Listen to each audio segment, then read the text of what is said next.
Dos oficios nos quedan por delante.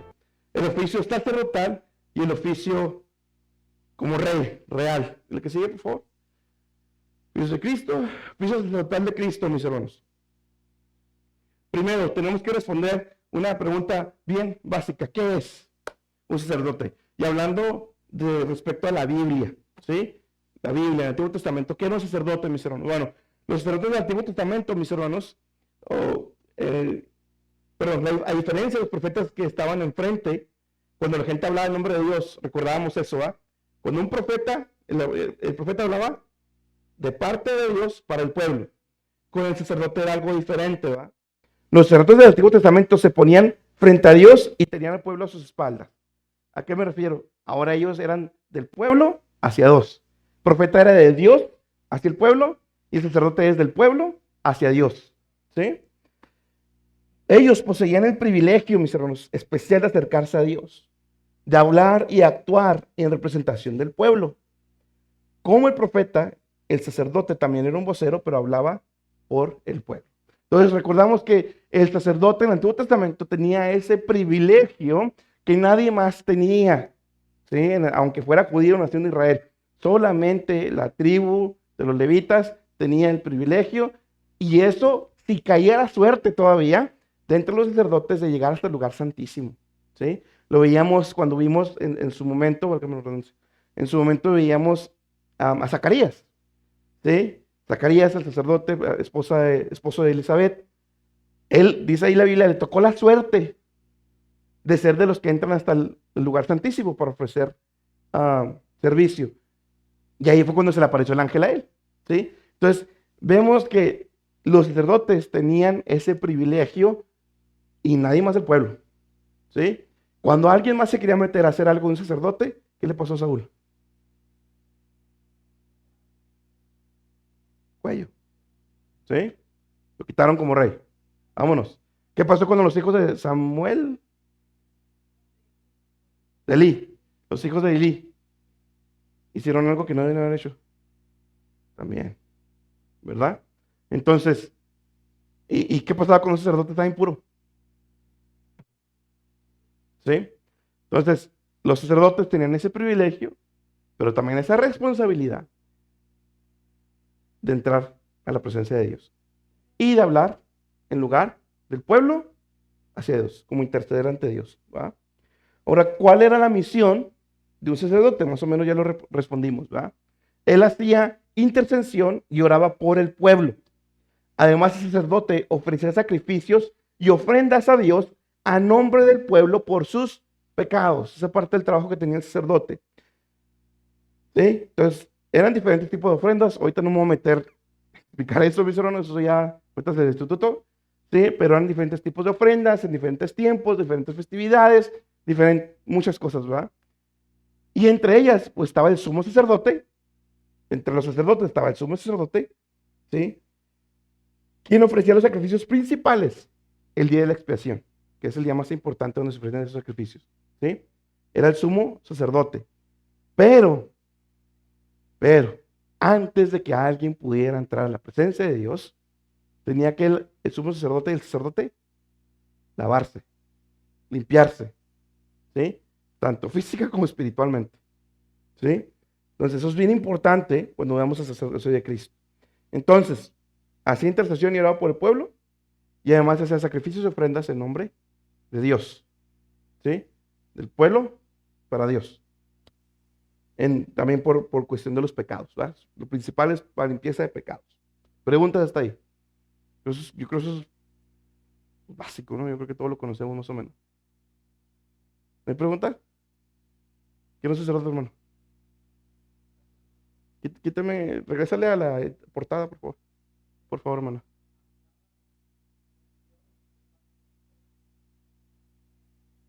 ¿Qué es un sacerdote?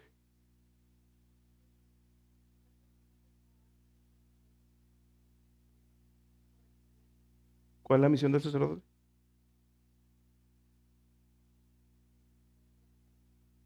¿Qué más? Oraba, sacrificios, excelente. Cristo no es sacerdote. ¿Qué sigue, hermano, por favor? Adelante. Pues sí, son los levitas.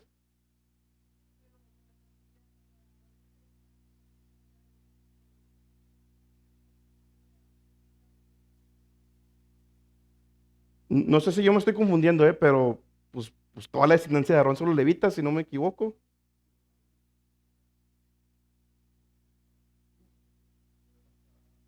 Sí, pero de todos modos sí había sumos sacerdotes durante la historia de Israel. Si nomás eso menciona, pues bueno, pero sí seguía la genealogía, o sea, no la genealogía, sino sí seguía el trabajo del sumo. Ujú. No, se me adelante, espérenme, no se me adelante. No como ansias, hermana. ¿Sí, hermana Paulina? Más o menos. Muy bien. Cristo, nuestro sacerdote. ¿Sí? Cristo, nuestro sacerdote. Ya en la Biblia, la que sigue, por favor, ya en la Biblia se hablaba proféticamente, desde antes del nacimiento de Cristo, se hablaba de cómo Jesús, o no Jesús, este Mesías, que no es Jesús, ¿va? Pero el Antiguo Testamento lo menciona como el Mesías. ¿Sí? El Mesías iba a venir, iba a tener también él mismo un oficio sacerdotal. ¿Sí? El Antiguo Testamento lo predijo y prefiguraba el sacerdocio del Redentor que iba a venir. Hay clara referencia en el Antiguo Testamento. Vamos a leer ahorita Salmo 110, 4 y también está Zacarías 9, 13. ¿Sí? Entonces el Antiguo Testamento ya prefiguraba, ya estaba anunciando que este Mesías que iba a venir iba a tener un oficio sacerdotal. También iba a fungir como sacerdote. ¿Sí? La que sigue, por favor. Salmo 110 del 1 al 4. Salmo 110 del 1 al 4. Dice la palabra de Dios, Jehová dijo mi Señor, siéntate a mi diestra, en tanto que pongo tus enemigos por estrado de tus pies. La vara de tu fortaleza enviará Jehová desde Sión, domina en medio de tus enemigos. Tu pueblo será lo de buena voluntad en el día de tu poder. En la hermosura de la santidad, desde el seno de la aurora, tienes tú el rocío de tu juventud. Juró Jehová y no se arrepentirá. Tú eres sacerdote para siempre según la orden de Melquisedec. A lo mejor unos andan bien mareados. La clave, no la clave, pero lo importante en este versículo para entender que está hablando del Mesías es el primer versículo y el último. El 1 y el 4. Regresa, hermana Paulina, por favor. Jehová dijo a mi Señor. Ya hemos visto este versículo. Ese, en la palabra Señor está con S mayúscula. ¿Sí? ¿Qué quiere decir? Está refiriendo a Adonai. Un título únicamente para Dios, para referirse a Dios. Pero, ¿qué pasa? Que al principio tenemos Jehová, Adonai otra vez. Entonces, el salmista está diciendo, como si Dios te dijo a Dios. Ahí estamos viendo la Trinidad. Dios Padre, a Dios Hijo. ¿Sí? Jehová, Dios Padre, dijo a mi Señor, Dios Hijo, siéntate a mi diestra. ¿Quién está a la diestra del Padre? Jesús, lo vio Esteban en su visión, lo vemos en el Apocalipsis, ¿sí? Entonces, ahí de entrada ya el Salmo está diciendo que está hablando de Jesús. Son palabras del Padre a Jesús. Versículo 4. Juró Jehová y no se arrepentirá. Tú eres, ¿quién? ¿Quién es ese tú? Jesús. Tú eres sacerdote para siempre según la orden de Melquisedec, ¿sí? Entonces, ya estamos viendo ahí un predicho proféticamente que el Mesías iba a servir también como sacerdote. ¿Sí? El autor de Hebreos, mis hermanos, también en Hebreos hay muchas referencias. Vamos a ver un par de citas. Hay varias veces y repetidas ocasiones está hablando del oficio sacerdotal de Cristo. Sobre todo el libro de Hebreos es un libro muy denso. Hay que saber muy bien el Antiguo Testamento para leerlo. No para leerlo, para entenderlo, mejor dicho. ¿No? Isaías 53, mis hermanos. Isaías 53 es un claro versículo, claro capítulo donde estamos viendo el oficio sacerdotal de este Mesías que iba a venir. Isaías 53 es un claro ejemplo. ¿Ah? Además, mis hermanos, bueno, Antiguo Testamento y todo lo que, recuerden, mis hermanos, que todo lo que es el tabernáculo, todo el proceso que había, los mismos sacerdotes, todo eso es una prefiguración de lo que iba a venir en el Mesías. Hay una materia en el instituto nomás para eso, nomás para estudiar eso, y se llama tipología. ¿Sí? Es todo un estudio detrás de. Entonces, todo eso ya estaba apuntando hacia un redentor, hacia Cristo. Porque la sangre de los toros y los machos cabríos no podían limpiar los pecados. No podían. Era algo nomás temporal. Todo estaba apuntando hacia el Mesías. ¿Sí? Preguntas.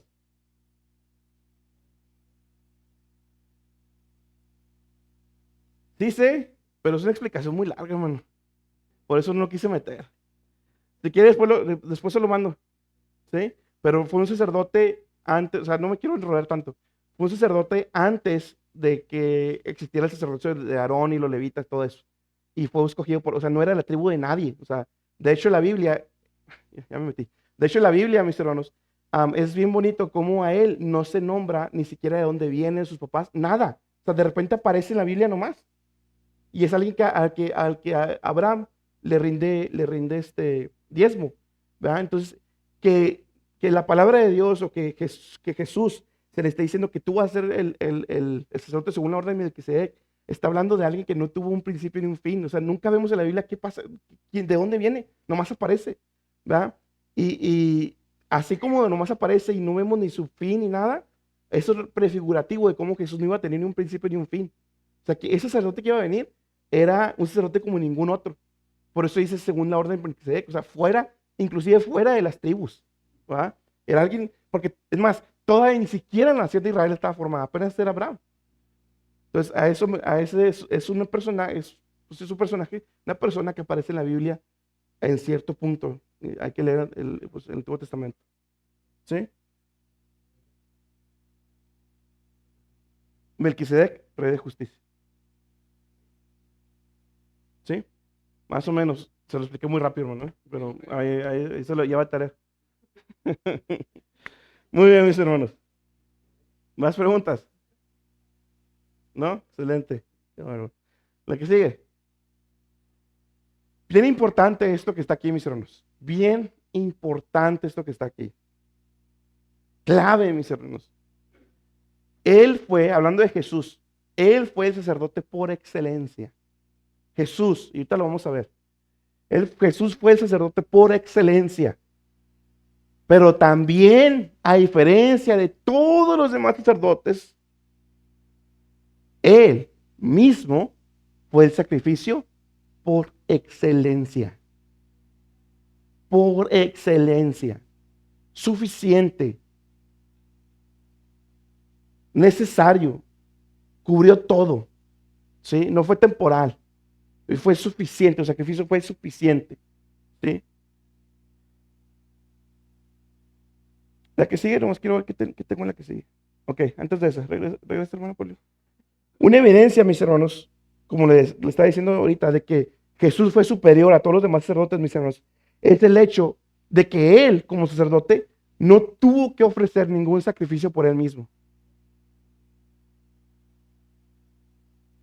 No lo tuvo que hacer, ¿sí? Para limpiarse, él no tuvo que hacer eso, ¿sí?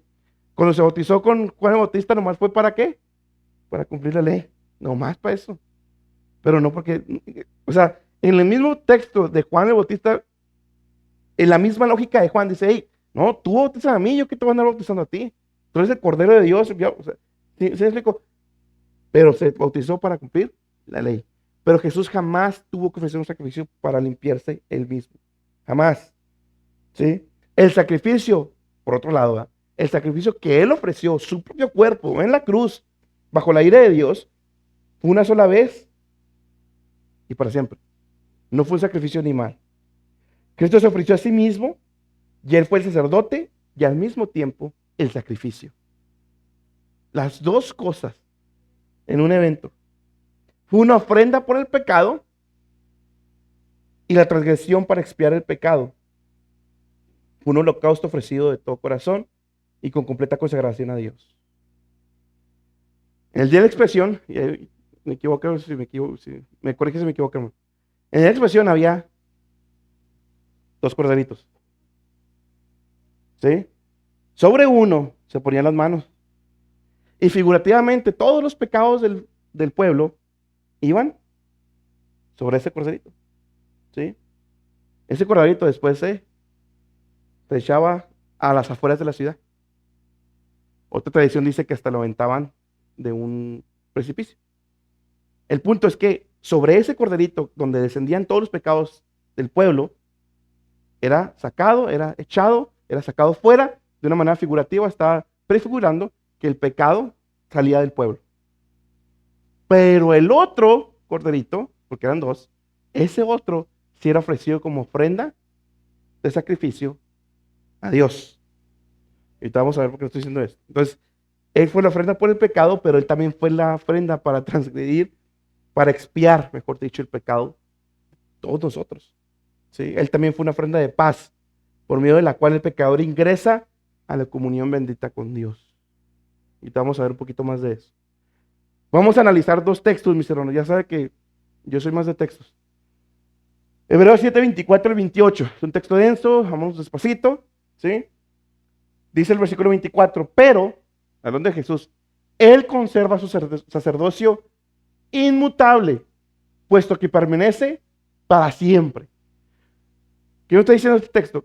El sacerdocio de Jesús es inmutable. No cambia. Lo que Él ofreció delante de Dios es suficiente y nunca va a cambiar. ¿Sí? Puesto que Él permanece para siempre. Él es eterno. Él no tiene principio ni fin. ¿Sí? 25.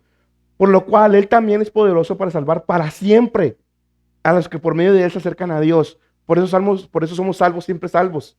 Porque su sacrificio fue suficiente para salvarnos para siempre. ¿Sí? Puesto que vive perpetuamente para interceder por ellos. ¿Qué dice ahí? Puesto que vive perpetuamente para interceder por ellos. Está viendo ahí la divinidad de Jesús. ¿Sí? Vive perpetuamente. Y perpetuamente, eternamente, está intercediendo ¿por quién? Por su iglesia. Por nosotros. Ahorita vamos a verlo del lado intercesor del sacerdote. Versículo 26. Porque convenía que tuviéramos tal sumo sacerdote. Y el sumo sacerdote era el que podía llegar hasta el lugar santísimo. ¿Sí? Por lo cual es que debía tener tal cual sumo sacerdote características de Jesús, de ese sacerdote, de esa ofrenda. Porque también el cordero que se iba a ofrendar tenía que ser limpio, no con defectos, santo, inocente, inmaculado, apartado de pecadores y exaltado más allá de los cielos. Nadie cumple esas características, solamente él. Aquí sigue, por favor. Importante. Y exaltado más allá que los cielos, coma. Que no necesita, como aquellos sumos sacerdotes, ¿cuáles aquellos? Los del Antiguo Testamento. ¿Sí? Ofrecer sacrificios diariamente. Fíjense, eran ofrecidos diariamente. Primero por sus propios pecados de los sacerdotes de aquel tiempo y después por los pecados del pueblo. Porque esto lo hizo una vez para siempre cuando se ofreció a sí mismo. Porque la ley designa como sumos sacerdotes a hombres débiles, pero la palabra del juramento que vino después de la ley designa al Hijo hecho perfecto para siempre. Aquí ya este texto, la Biblia, no se está inventando el hermano Germán, está diciendo lo que acabo de decir. ¿Sí? Una vez y para siempre, un sacerdote como ningún otro, está intercediendo perpetuamente con nosotros, sus sacerdotes inmutables para siempre. Tenemos también Hebreos, que sigue por favor, 9, los versículos 12, 14 y el 15. Lo puse en la Nueva Traducción Viviente para que sea un poquito más digerible. Versículo 12, con su propia sangre, ¿de quién? De Jesús. Con su propia sangre, no con la sangre de cabras ni de becerros. Entró al lugar donde, ¿cuál? Santísimo, una sola vez y para siempre, y aseguró nuestra redención eterna. Quiero que veas ese énfasis de la Biblia, una sola vez y para siempre, una sola vez y para siempre, una sola vez y para siempre. Y como también al mismo tiempo que está enfatizando eso, enfatiza, somos salvos para siempre, somos salvos para siempre, somos salvos para siempre. ¿Sí? Versículo 14, imagínese cuánto más la sangre de Cristo nos purificará la conciencia de acciones pecaminosas para que adoremos al Dios viviente. Pues por el poder del Espíritu Eterno, Cristo se ofreció a sí mismo a Dios como sacrificio perfecto por nuestros pecados. Versículo 15. Por eso Él es el mediador de un nuevo pacto entre Dios y la gente y el pueblo, nosotros, para que todos los que son llamados puedan recibir la herencia eterna que Dios les ha prometido. Pues Cristo murió para librarlos del castigo por los pecados que habían cometido bajo ese primer pacto. ¿Sí? Hebreos 10:14. Está cortito, no se preocupe. Porque con una sola ofrenda hizo perfectos para siempre a los santificados. Una vez. ¿Sí?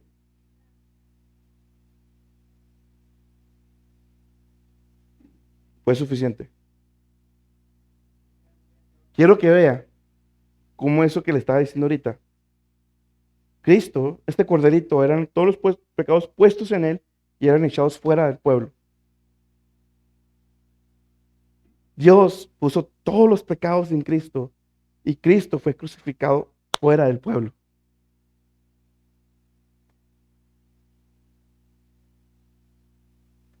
Ese corderito que se llamaba ofrenda era sacrificado, era degollado y toda su sangre se echaba en el altar de la expiación, del holocausto.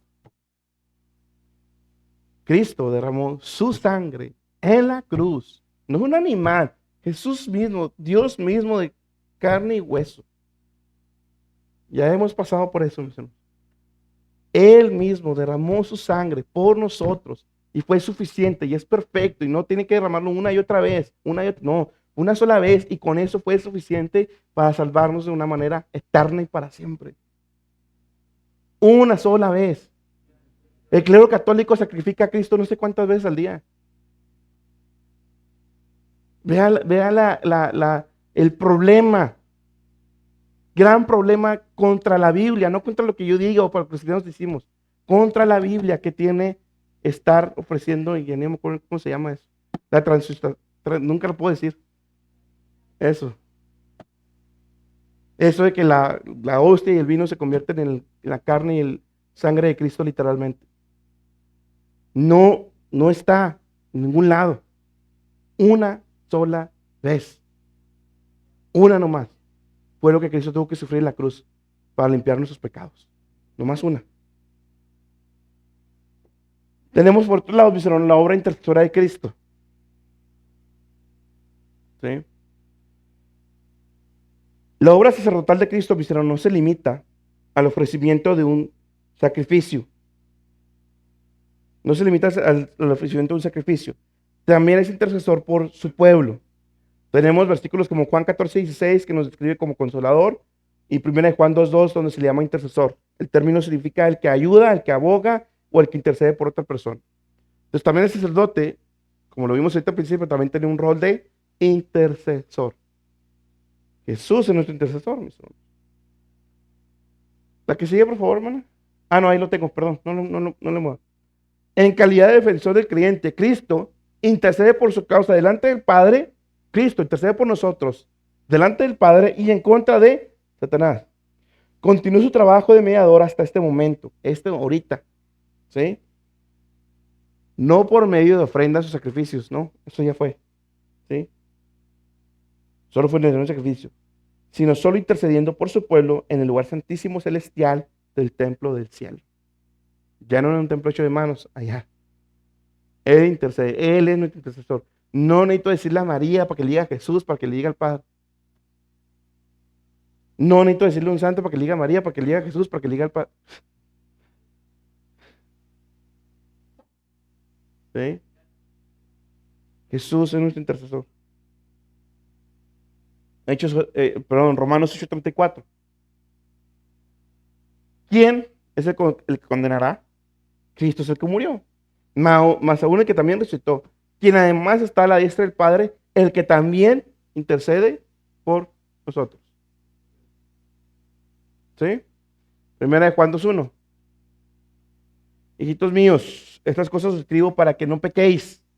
Y si alguno hubiera pecado, abogado tenemos para con el Padre, a Jesucristo el justo.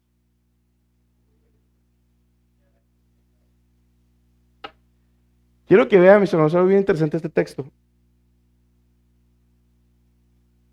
Es interesante, mis hermanos, como el énfasis de Juan de que Jesús es nuestro abogado está en cuando pecamos. Aquí es lo que voy, mis hermanos. Nosotros como seres humanos siempre tratamos de hablar bien. Cuando a nuestros hijos le va bien en la escuela, cuando nos va bien a nosotros, cuando le va bien a nuestra esposa, y siempre hablamos de eso. Ah, mira, mira, cómo va en el trabajo, mira cómo va, todo va bien en el trabajo, todo salió bien. Pero la Biblia enfatiza a Jesús hablando delante del Padre.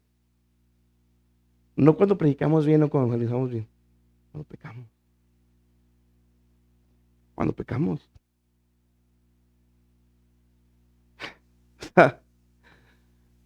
Dios es bueno, eso, Dios, teníamos gran intercesor.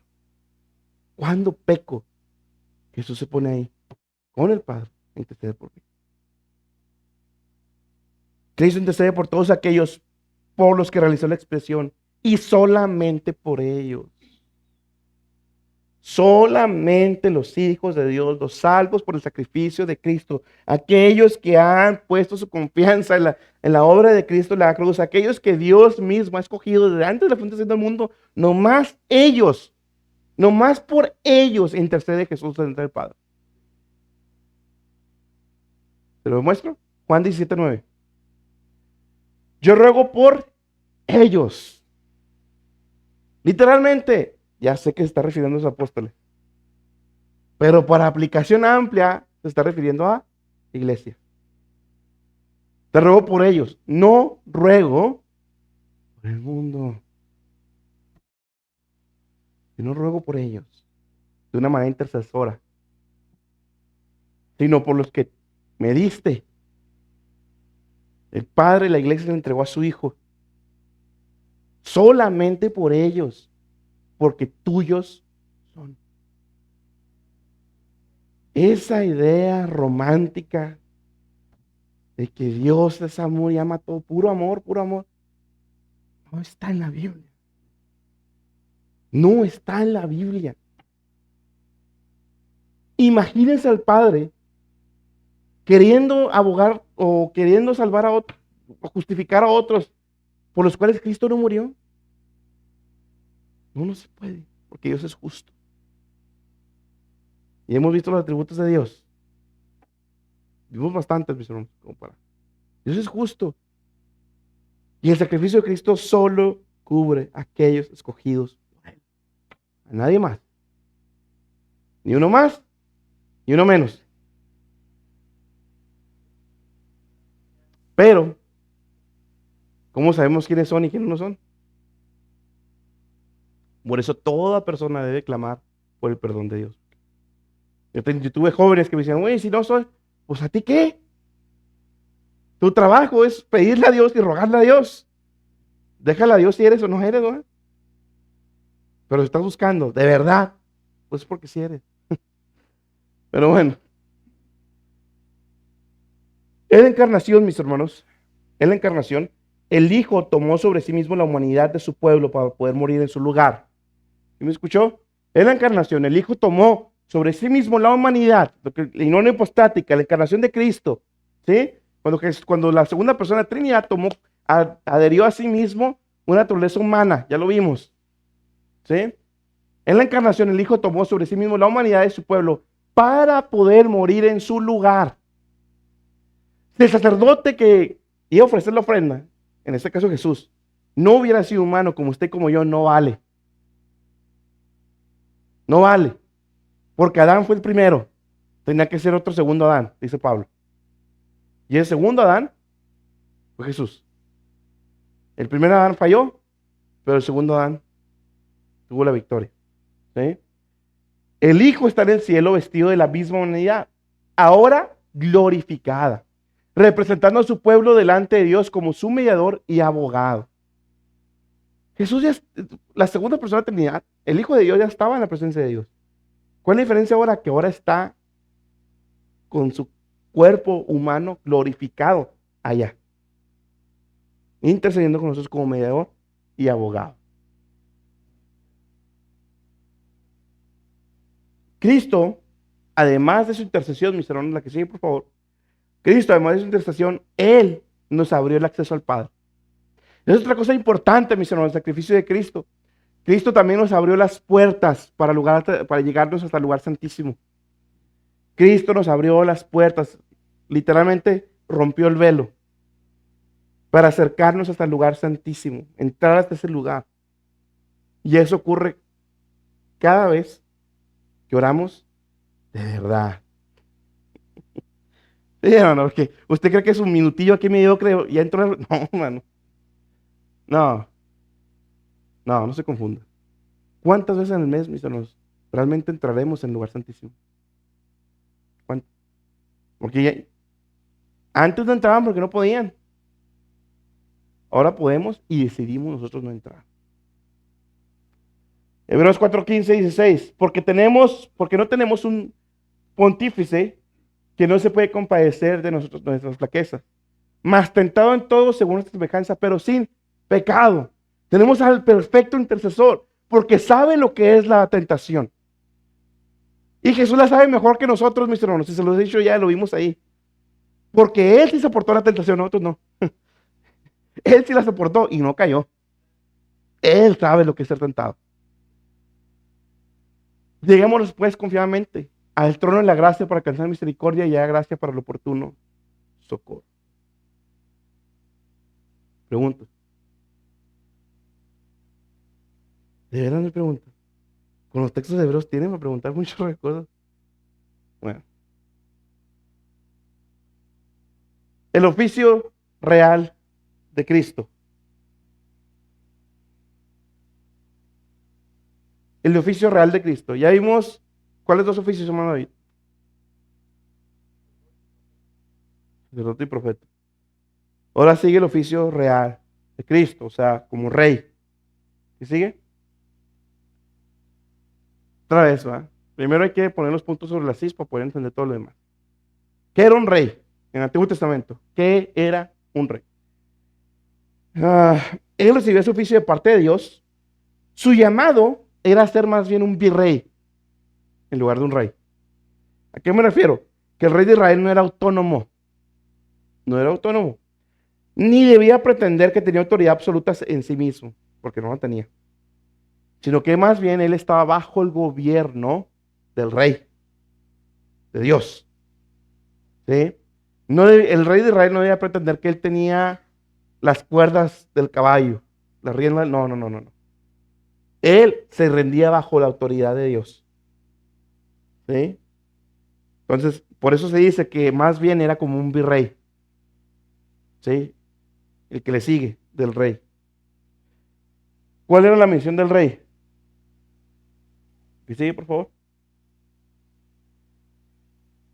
El rey era un mediador porque estaba bajo la ley de Dios, pero ayudaba a establecer y a mantener la ley de Dios en el pueblo. Entonces, ¿qué vemos ahora? Primero el profeta era de Dios al pueblo. El sacerdote era del pueblo a Dios.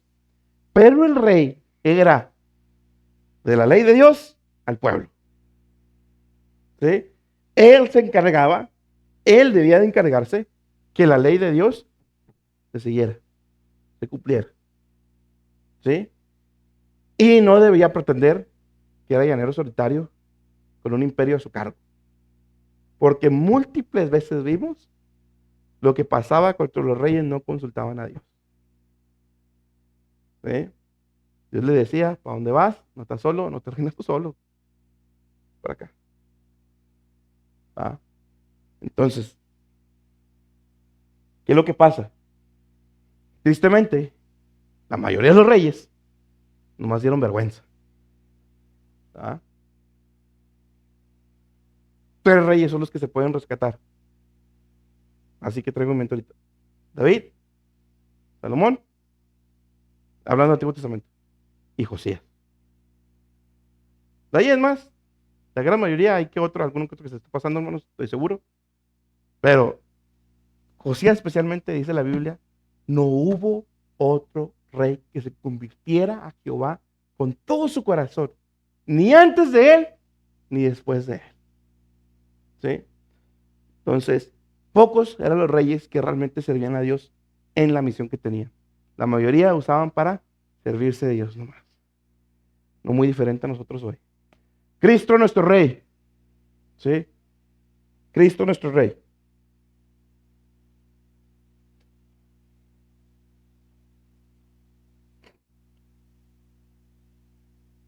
¿Aquí sigue, hermana? Fíjense bien, mis hermanos, las escrituras enseñan que Jesús fue levantado de los muertos, llevado al cielo y exaltado al trono de Dios como Rey de Reyes y Señor de Señores. ¿Sí? ¿A qué me refiero? Jesús vino a esa tierra, murió en la cruz, luego Dios lo resucitó, Dios Padre, lo resucitó y luego fue llevado al cielo. Y está sentado a la derecha del Padre. ¿Sí? Cristo ahora reina como el Dios hombre. Es lo que estamos diciendo ahorita. Jesús, la segunda persona de la Trinidad, ya estaba en la presencia de Dios. ¿Sí? Jesús le dice, Señor, cuando le habla al Padre, devuélveme ahora la gloria que tenía antes contigo. ¿Sí? Él, la segunda persona de la Trinidad, ya estaba con Dios. ¿Cuál es la diferencia ahora? Que ahora su cuerpo encarnado, el de carne y hueso, el que fue glorificado, está allá, reinando. ¿Sí? Reinando. Ahora, dicho sea de paso, ya lo vimos, pero no está de más. Recuerde que no se separan, no es como que dos, no, es una persona, dos naturalezas. ¿Sí? Aquel que está sentado en el trono, mis hermanos, del universo es de carne y hueso, igual que su pueblo, glorificado, y está reinando. Además, Cristo ahora reina como el Rey Redentor. Cristo reina como el Rey Redentor. A través de su muerte, Él ha redimido a un pueblo para sí mismo, de toda tribu, lengua, pueblo y nación, que reinará con Él para siempre. Rey Redentor. Porque Él murió en la cruz y redimió un pueblo para sí. Y nosotros como iglesia, eso lo vemos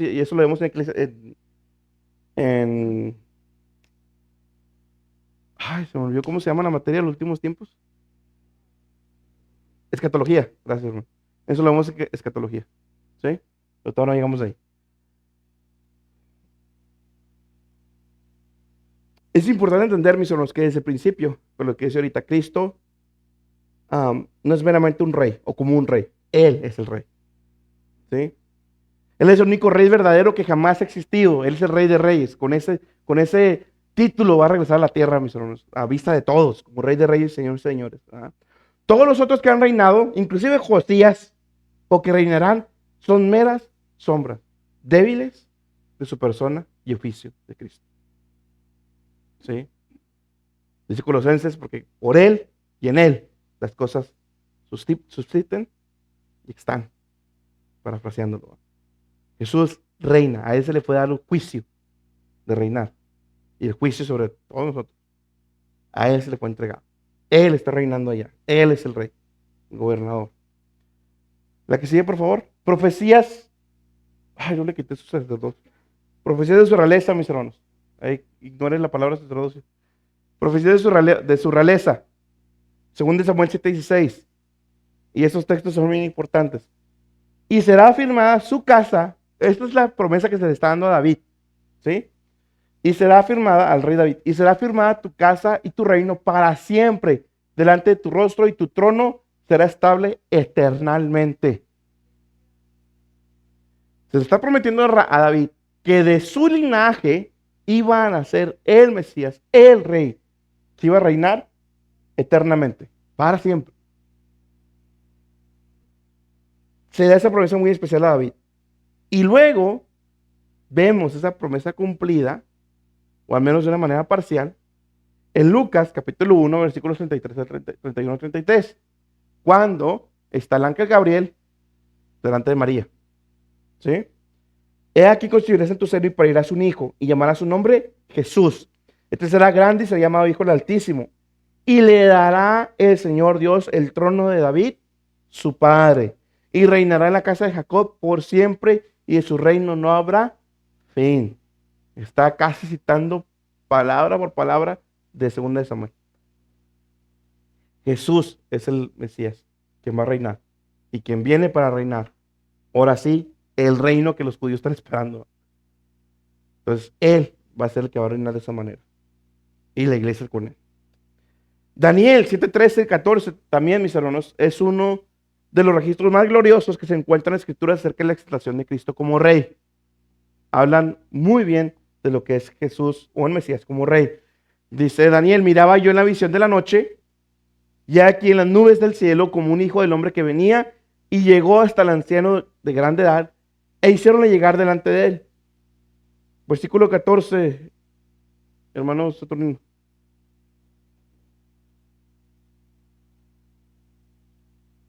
¿No alcanza a leer? Hermano Oscar.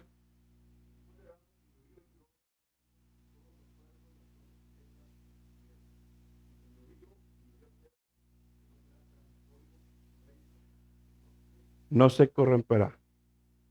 ¿Quién era ese hijo del hombre? Ya lo vimos. Díganlo con seguridad, hermano. Jesús. Jesús, el hijo del hombre. Lucas lo usa con no sé cuántas veces en su evangelio. ¿Sí? Y se está refiriendo al hijo del hombre que está en Daniel. ¿Sí? A Jesús se le fue dada toda autoridad, mis hermanos. Que sigue, por favor. A Jesús se le fue dada toda autoridad. De acuerdo a las Escrituras, el Cristo que murió por los pecados de su pueblo ha sido resucitado de los muertos y exaltado a la diestra de Dios. Él ha sido coronado como el más grande rey de los cielos y de la tierra, y su cetro gobierna sobre todo. Es lo que decía ahorita, que él le fue entregado todo. ¿Sí? Tenemos, me lo pone en la pantalla, hermana, o sea, es la que sigue, pero alguien más lo va a abrir. Hermano, hermana, no, está medio distraído. A ver, a todos voltean, ¿va? Hermano Raúl, búsqueme Mateo 28, 18 y 19. Mateo 28, versículos 18 y 19.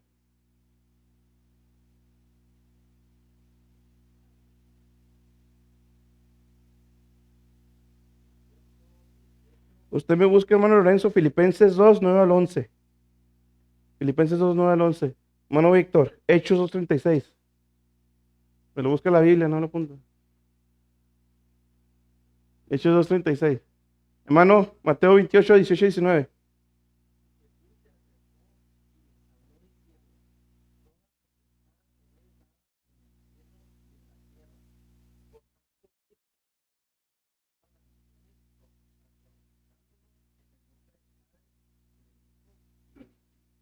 Correcto, ¿ah? Ahí está el texto.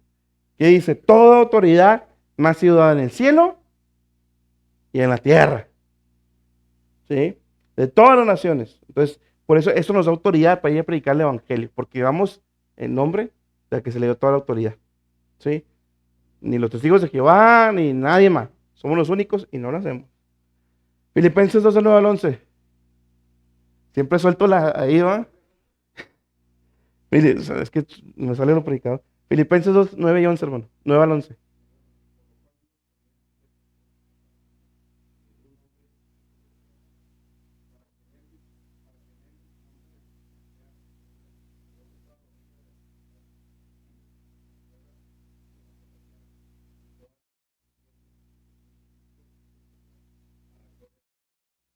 Ven, ese texto ya lo hemos visto varias veces, ¿sí? Ya sabemos lo que es, y es un momento de exaltación después de que Cristo resucitó. Hechos 2:36, hermano Víctor.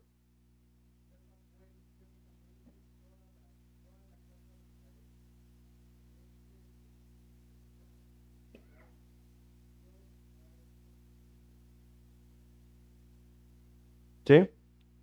Entonces, ahí Pedro está diciendo, toda la que es Israel, que a este Jesús que ustedes crucificaron, Dios lo hizo, Señor, Señor con esa mayúscula, y Cristo, ¿sí?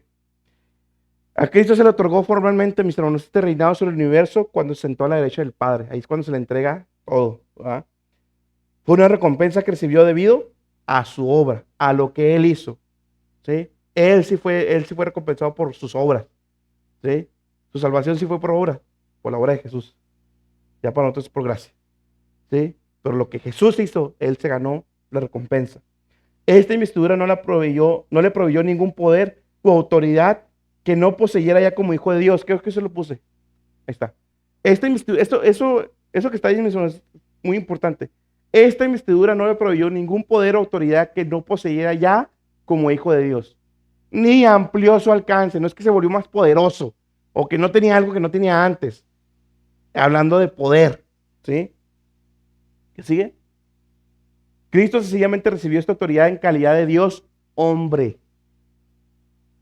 Nomás, a ver, cuenta, recibió su autoridad en calidad de Dios hombre. De tal manera que su naturaleza humana comparte ahora la gloria de su dominio real.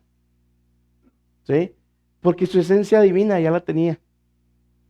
Como adquirió la naturaleza humana a su persona, ahora esa naturaleza humana también comparte la misma gloria que su naturaleza divina. ¿Sí? Recuerden, una persona, dos naturalezas, dos esencias. ¿Sí? Entonces, lo malo que se fue adquirir esa naturaleza, segunda naturaleza, y esa segunda naturaleza se le fue entregado ese dominio que ya poseía él. ¿Sí? Otra vez, yo sé que en nuestra mente como que lo separamos, como si fueran dos personas, pero no, es una persona. ¿Sí? Jesús es rey de su iglesia, por supuesto. ¿Ah? Jesús es rey de su iglesia. El reinado espiritual de Cristo consiste en el gobierno real que ejerce sobre su pueblo o sobre su iglesia. Este reinado se ejerce por medio de la reunión, el gobierno, la protección y el perfeccionamiento de la iglesia. ¿A qué me refiero? Dios, por eso tenemos el orden eclesiástico, ¿sí? Porque creemos que Dios guía a su iglesia a través del pastor, también por eso están los oficiales, para que también confirmen esa guianza que tiene el pastor y también guía a toda la iglesia, ¿sí? Al final, no es el pastor como si él tuviera toda la autoridad y hace lo que él quiere. No, el pastor se rige por la autoridad de Cristo. Si otros pastores han caído en el mismo error de los reyes de Israel, de creer que son ellos la más bonita del baile, pues están mal. ¿Sí? No, y por eso la iglesia está como está. Entonces, Cristo es la cabeza. Todo lo que se hace en esta iglesia, todo se debe escudriñar bajo la palabra de Dios. Si van conforme a la palabra de Dios. Si no es un pecado, si no es algo que va afuera, si no es algo que va a provocar un pecado. Cualquier cosa, mis hermanos. Pero siempre por eso se oran por las decisiones, se ora por los cambios, se ora por todo. ¿Sí? Entonces, por eso tenemos también nuestras reglas, ¿verdad? No toca a nadie que no está salvo, no toca a alguien que ande mal, hablando yo, pues, que soy el director de músicos, ¿verdad? No, esas reglas no las pongo porque yo quiera. Está Esteban, y se me lo voy a decir siempre, Esteban, para recoger comida, para repartir comida, tenía que ser de buen testimonio, lleno de Espíritu Santo y con sabiduría. Nomás para repartir comida. Más. Y muchas iglesias suben acá arriba a personas que no son cristianas. ¿Dónde está eso? ¿Dónde? Saben que andan mal y así la suben. Eso se llama pragmatismo. Eso es así como se llama. Lo hago para que salga el culto. Yo se lo dije, sorry que me estoy desviando, pero por algo. Yo se lo dije a la iglesia del Paso. Así tenga que yo tocar, dirigir y predicar, voy a hacer. Si nadie más quiere consagrar. Que gracias a Dios no estoy solo. ¿Verdad? Pero, ¿sí? Como les dije en algunas predicaciones pasadas, hagámonos útiles. Hagámonos, porque primero empieza por mí, útiles. Si no, pues cómo Dios va a usar un instrumento todo quebrado, oxidado y no, no. Entonces, pero bueno. El término cabeza también se aplica algunas veces a Cristo para entender que Él es el rey de la iglesia. ¿Sí? Y decir que es rey de la iglesia, mis hermanos, no se salga tan rápido de la foto. Decir que es rey de la iglesia es decir que es mi rey. Mi vida. Y yo hago lo que el rey dice. Si no soy un mal súbdito. Súbdito, perdón. ¿Sí? Pero si hacemos las cosas y nos vale y no le consultamos, falta la iglesia, no vengo. Me vale, vivo allá afuera como me da la gana. Cristo no es tu rey. Cristo no es tu rey. ¿Sí? No me interesa que vengas y ores y cantes de que Jesús es rey. No me interesa, no es tu rey, porque tu vida no demuestra que es tu rey.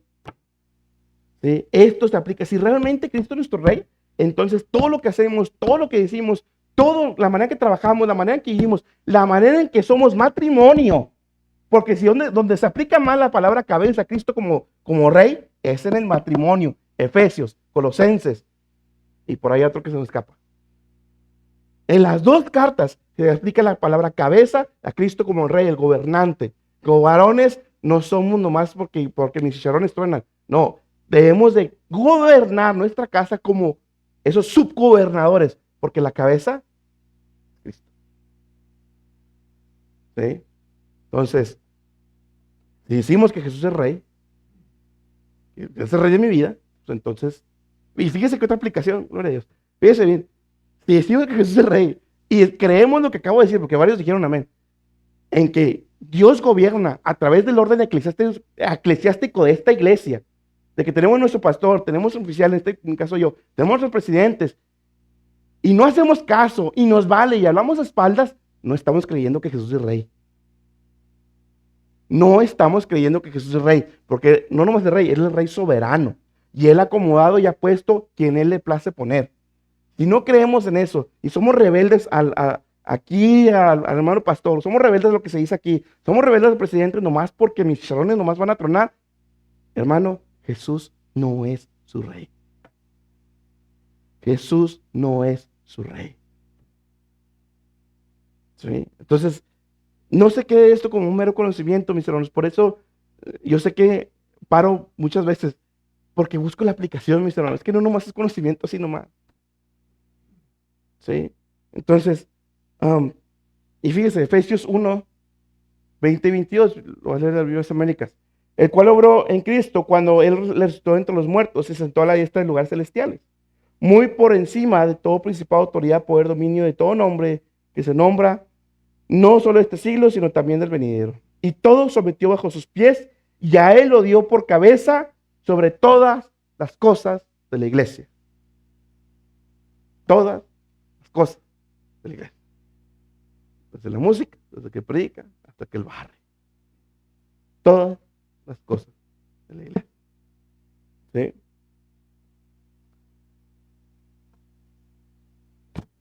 Preguntas. ¿Se las hago yo a ustedes o no? Todavía tenemos tiempo. Mis hermanos, si no buscamos esta aplicación en nuestra vida, si no, pues bueno, pues está bien, apréndaselo, va. Pero mis hermanos, lo importante es terminar, ¿sí? Es terminar adorando a Dios. Eso es lo importante. Que Él, en su persona, es por Él, mis hermanos, como nuestro profeta, por Él que se me reveló la verdad. Él fue el profeta que vino y predicó mi vida. Él fue el profeta que a través del predicador en aquella iglesia hace 10 años, predicando, empezó a entrar el evangelio en mi vida. Porque Él nos reveló su verdad, la verdad de Dios en su palabra. Él intercedió por mí. Él intercedió por mí ante el Padre. Cuando fui salvo, en ese momento de salvación. Cuando vino el Espíritu Santo y obró la encarnación, la transformación en mi corazón. Él fue, pero él intercedió ante el Padre y dijo, hey, también Él, mi sacrificio fue eficaz en la cruz.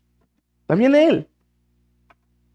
Y cambió nuestro corazón y ahora Él es nuestro Rey, o se supone que debe ser nuestro Rey. Si realmente valoramos que Él es profeta, entonces leemos su palabra. Si realmente valoramos o entendemos que Él es nuestro sacerdote, entonces vamos al lugar, al Santísimo, y realmente entramos al lugar Santísimo. Muchos nos quedamos en el atrio, hermanos.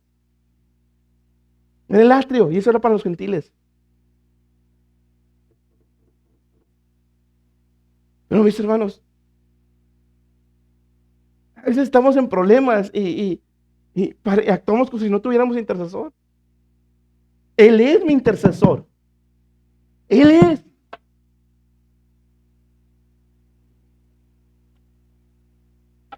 Él es el que obra justicia por nosotros.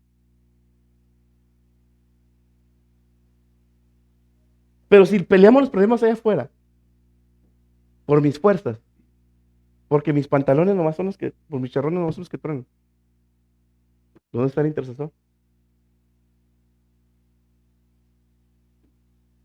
Allá afuera hago lo que quiera. ¿Dónde está que es mi Rey?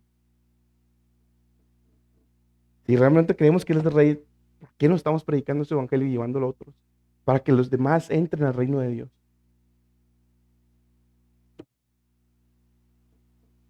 A veces creo que estamos muy cómodos en el palacio. Mis hermanos, no es mero conocimiento, no es mero conocimiento. Tenemos que aplicarlo. ¿Sí? Ya sabemos lo que Cristo hizo en la cruz. Ya sabemos esos oficios hermosos de Cristo. Lo siguiente, primeramente Dios va a hacer la obra de Cristo, la obra de Cristo.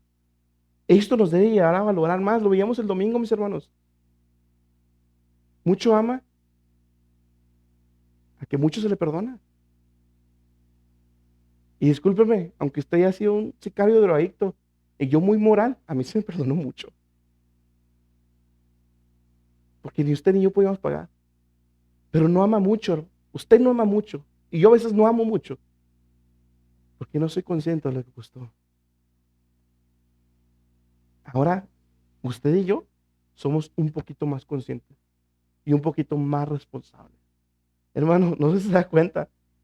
Cada estudio que pasa, usted y yo nos vamos subiendo un escalón más de responsabilidad. Un escalón más de responsabilidad.